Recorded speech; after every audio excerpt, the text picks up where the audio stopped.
কলাগাছে টাকার খনি, উপায় জেনে আয় করুন এখনই। অবাক করা ব্যাপার হলেও এটি এখন আলোচিত ঘটনা। আমার মূলত উদ্দেশ্য হচ্ছে 64 জেলায় যতগুলো ফাইবারের মেশিন ঢুকছে তাদেরকে আমি একটা ইনভাইট করছি আমার কোম্পানি থেকে, তাদেরকে কক্সবাজার ট্যুরে নিয়ে আসবো। নিয়ে এসে তাদেরকে কি কি সমস্যা, এই সমস্যাগুলো আমি এই মনোরম পরিবেশের মাধ্যমে তাদের সাথে সমাধান করব। আমার জানা মতে হয়তোবা যারা নতুন আছে তাদের কিছু কিছু সমস্যা সলভ করতে হয়, আর যারা পুরাতন তারা মনে হয় যে মনের ভুলেও ফোন দিয়ে বলে না যে ভাই এই সমস্যা ওই সমস্যা। কলাগাছের বাকল থেকে ফাইবার তৈরি, আর সেই ফাইবার বিদেশে বিক্রি করে আয় হচ্ছে বৈদেশিক মুদ্রা। আজ তেমন এক উদ্যোক্তার সামনে হাজির হয়েছে টিম চলতি। এই উদ্যোক্তা তার ব্যবসার প্রসারের লক্ষ্যে টিম নিয়ে গিয়েছিলেন কক্সবাজারে। আমার সব জেলারই লোক আসছে, সবাই মোটামুটি, কেউ ফ্যামিলি নিয়ে আসছে, ইয়াং যারা উদ্যোক্তা তারাও আসছে। আজকে সকাল থেকে অনেকগুলো খেলা ছিল, ছোট ছোট বাচ্চা যারা আসছে ওদের জন্য হচ্ছে লোকা বল খেলা ছিল, মেয়েদের হাড়ি ভাঙা খেলা আছে, পুরুষদের ফুটবল খেলা আছে। এখান থেকে আমি এই যতটি লোক আসছে আমার উদ্যোক্তা, এখান থেকেই একটা লটারি দেবো, দিয়ে আমি একটা মেশিন আমার কোম্পানি থেকে যে কোনো এক জেলাকে লটারি করে দেবো। লটারিতে যার নাম বসবে সে মোটর সহ একটা মেশিন একদম কোম্পানি থেকে ফ্রি পাবে। যারা কলাগাছে টাকার সন্ধান করেন তারা সকলে কক্সবাজারে পিকনিক করতে এসেছিলেন। এই পিকনিকে পরিবার পরিজন সহ সারা দেশ থেকে বহু উদ্যোক্তা এসেছিলেন। পিকনিকের অবসরে তারা ব্যবসার ভবিষ্যৎ সম্ভাবনা এবং আয় উন্নতির নানা দিক আলোচনা করেন। কলাগাছ দিয়ে খুব সহজেই আয় হচ্ছে, এই বিষয়টি উপলব্ধি করে অনেক উদ্যোক্তা এই ব্যবসায় যুক্ত হচ্ছেন। আসুন জানা যাক তাদের সেই সফলতার গল্পগুলো।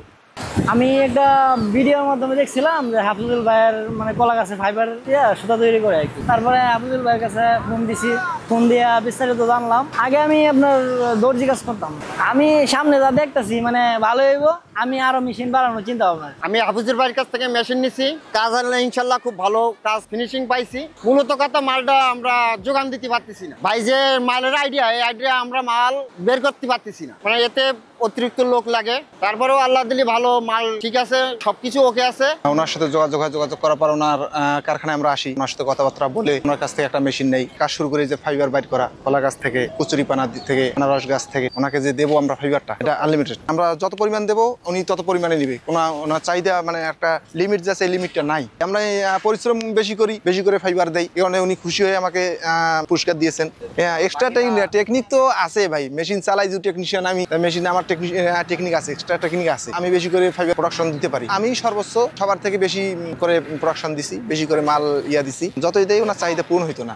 পুরুষের পাশাপাশি নারীরাও ঝুঁকছেন এই পেশায়। কলাগাছের ফাইবার থেকে আঁশ সংগ্রহের জন্য মেশিন দরকার, আর দরকার সামান্য কারিগরি দক্ষতা। এই কাজগুলো খুব সহজ হওয়াতে নারীরাও আগ্রহ নিয়ে কাজ করছেন এবং আয় করে স্বাবলম্বী হচ্ছেন।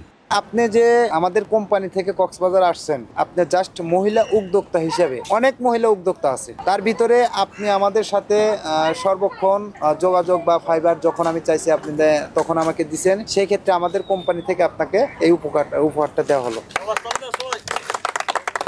পুরস্কার পেয়ে অনেক ভালো লাগলো। হাফিজুর ভাই আমাদের কষ্ট করে কক্সবাজার নিয়ে আসছে বেড়াইতে, ফ্যামিলি সহ আসছি।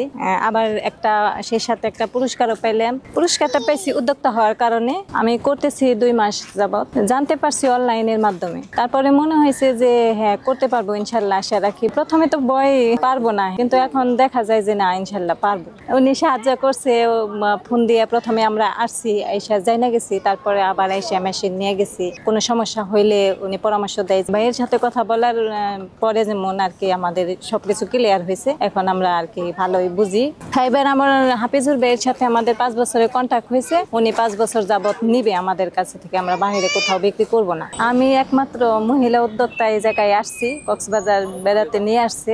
আইসা ভালো লাগলো, এখানে খেলাধুলার ছিল, ওখানে অংশগ্রহণ করছি, ওখানে থেকে আমি একটা প্রাইজ পাইছি। তারপরে আবার আরেকটা প্রাইজ দিছে আমার, এই মোবাইলটা দিছে আমি নারী উদ্যোক্তা হওয়ার কারণে। হাফিজুর ভাই কথা দিছে যে আপনারা যদি টনে টন দেন তাহলেও আমি নিতে পারবো, এত চাহিদা।